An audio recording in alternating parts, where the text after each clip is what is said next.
Bom, vamos então para a última parte dessa aula, onde a gente vai ver a noção de consequência tautológica.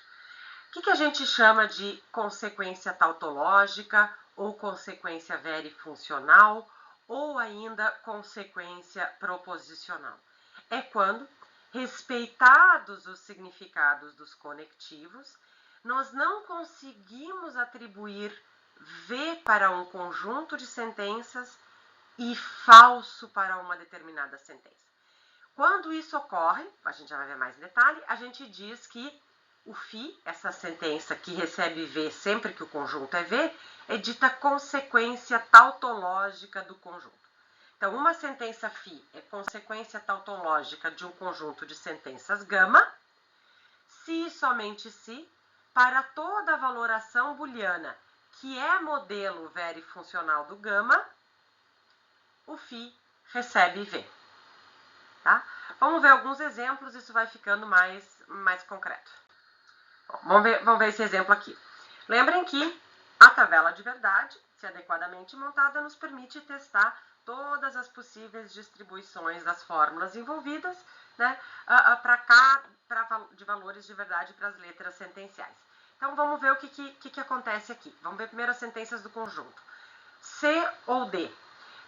Quando C é verdadeiro, a gente sabe que vai dar verdadeiro.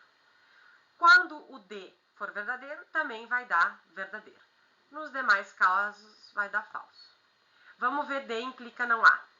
Quando D é falso, quando o antecedente é falso, a gente já sabe que vai dar verdadeiro. Né?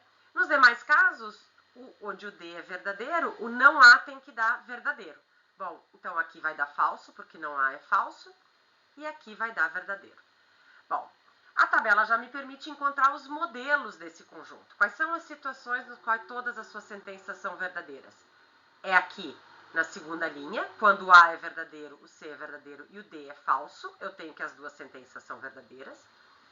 Quando o A é falso, o C é verdadeiro e o D é verdadeiro, as duas dão verdadeiras.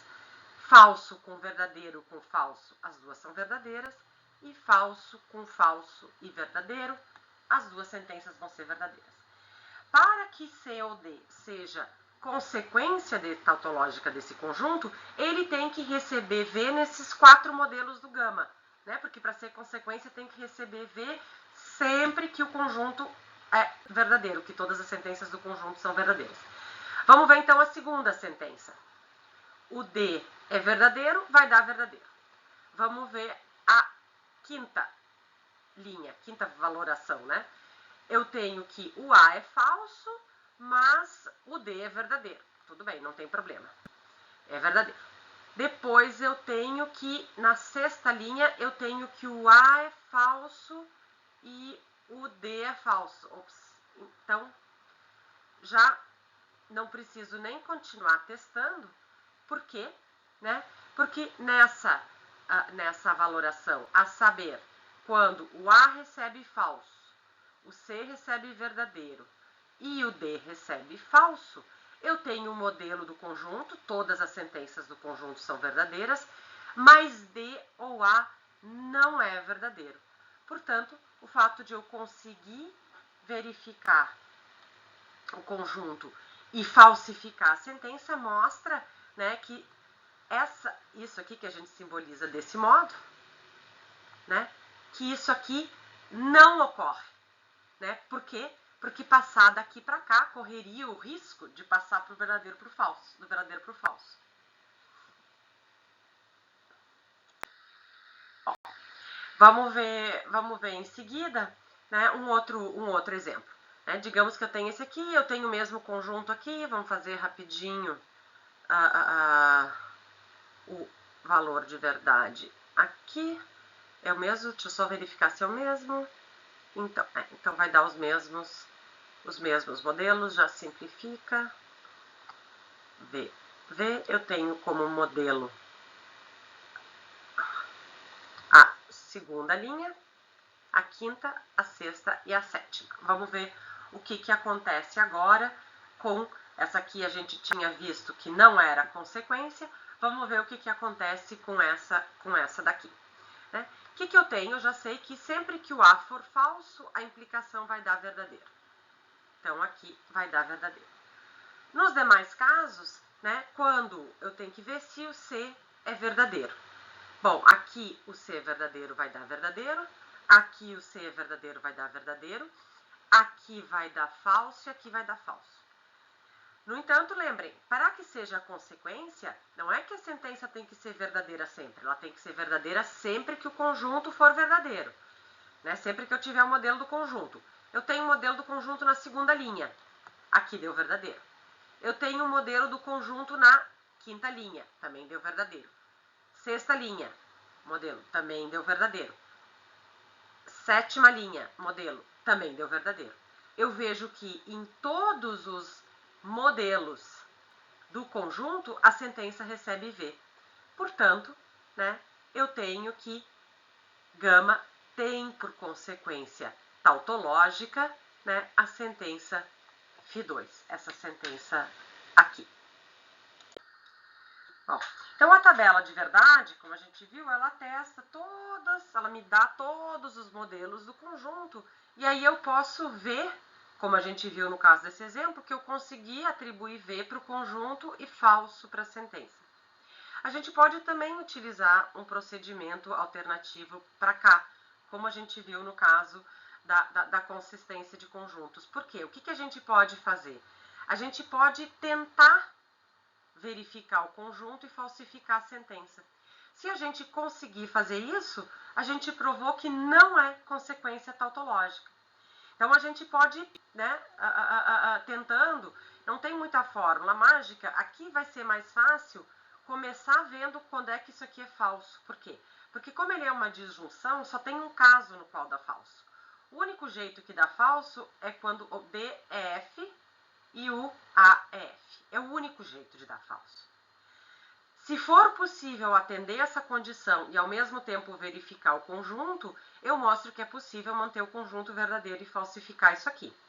Então, vamos ver o que acontece. O único jeito de falsificar é que o D seja F e o A F. Bom, se o A é F, o não A é V. Ah, mas F com V vai dar V. O segundo dá OK. Será que eu consigo ainda verificar o primeiro, mesmo D sendo F? Sim, basta eu dar V para o C. Bom, isso significa que quando o A recebe F, o C recebe F e o D recebe F, era isso? Isso, quando todos eles... Ah, não, CV, desculpa. O C aqui é V. Né? Quando eu tenho essa combinação aqui, eu tenho que... Eu passaria do verdadeiro para o falso, porque esse conjunto é verdadeiro e esse aqui é falso. Se eu encontro um caso onde eu passo do verdadeiro para o falso, eu provei que é possível passar do verdadeiro para o falso, né? Ou seja, que essa sentença não é consequência tautológica do conjunto.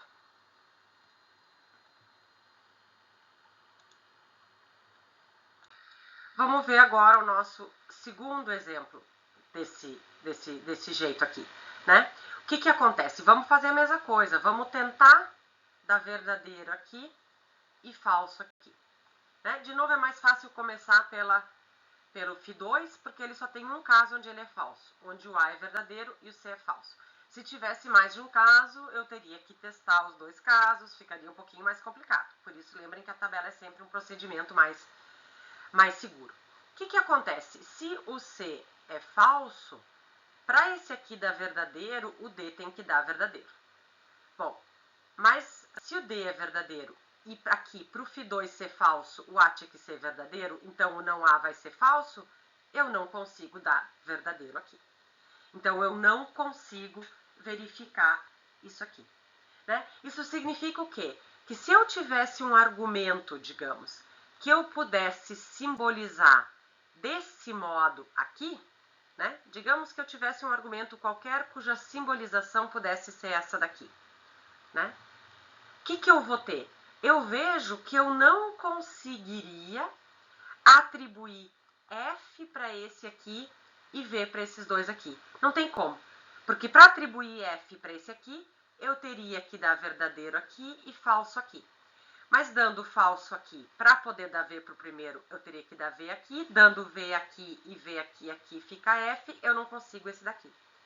De novo, teria que explicar por que eu não consigo. Teria que reconstruir esse caminho, né? Então, eu teria que fazer um raciocínio dizendo, olha, a única maneira de falsificar C implica A implica C, é que o A seja verdadeiro e o C falso. Para verificar a primeira sentença do conjunto, sendo o C falso, o D teria que ser verdadeiro, mas nesse caso eu não conseguiria verificar a segunda premissa do conjunto. Outra maneira de justificar seria dizer, olha, a gente poderia fazer, eu vou passar para outro slide, vamos treinando outras maneiras de justificar que vai ser útil para a última parte da aula na outra segunda. Então vamos pensar numa outra maneira de justificar, uma outra maneira de fazer um raciocínio para explicar por que isso aqui vai dar. Não dá para passar do verdadeiro para o falso, dados esses conectivos aqui, né? Seria lembrar de algo que daqui a pouco vocês vão se familiarizar, que significa prova por casos. O que é uma prova por casos? Uma prova por casos é uma prova que funciona bem quando a gente tem uma premissa que é uma disjunção. Né? Por quê? Porque o que eu sei pela primeira premissa? Que uma das duas vai ser verdadeira. Ou o C vai ser verdadeiro, ou o D vai ser verdadeiro. Se essa premissa aqui é a simbolização adequada de uma premissa verdadeira, um dos dois lados vai ter que ser verdadeiro. Vamos supor que o C seja verdadeiro. Digamos que o C seja verdadeiro. Bom, se o C é verdadeiro, a minha conclusão já vai estar verdadeira.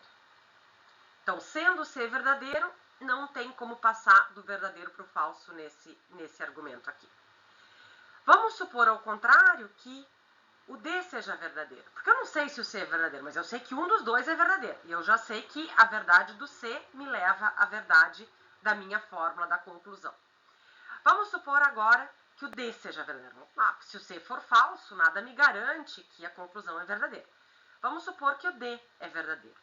Bom, se o D é verdadeiro, né? Nesse caso, então, para que essa implicação dê verdadeiro, o não A tem que ser verdadeiro e o A tem que ser falso. Bom, mas se o A é falso, eu chego na verdade dessa daqui de novo. Então, isso significa que o D, junto com essa segunda premissa, me leva para a falsidade do A e, portanto, a verdade dessa última aqui. E, portanto, eu não consigo atribuir verdadeiro para as duas primeiras e falso para as duas seguintes. Tá? Bom, o que é importante? É importante que vocês testem a tabela de verdade e tentem fazer alguns assim como argumentação. Isso vai preparar um pouco a última parte da aula, a última parte desse módulo, na semana que vem, que é sobre dedução. Por enquanto, vocês façam alguns exercícios. Bom, o que vocês devem fazer, então, agora como exercício? Vou ter 3 blocos de exercício. Né? O primeiro é esse de compreender essas noções aqui, né? A responder, ver se essas afirmações estão corretas, incorretas e justificar. E nos mandem, a gente corrige e conversa na próxima aula. Em seguida, tem alguns exercícios de consequência tautológica e junto com consistência, a gente já revisa isso porque ajuda a gente a ver os modelos, né? Então, façam essas questões aqui e a gente e nos mandem e daí a gente confere na próxima aula. E por fim, né? Lembrem que na primeira aula eu tinha pedido que vocês representassem alguns argumentos e conjuntos, né, inventassem exemplos de argumentos onde a gente tem relações proposicionais e conjuntos de afirmações onde a gente tem relações proposicionais e simbolizassem. Bom, vocês podem pegar agora esses exemplos, é a formalização que vocês fizeram, né, e usar a tabela de verdade ou os esquemas para ver se são ou não para mostrar por que são ou não consistentes ou inconsistentes, ou porque um argumento é válido ou não.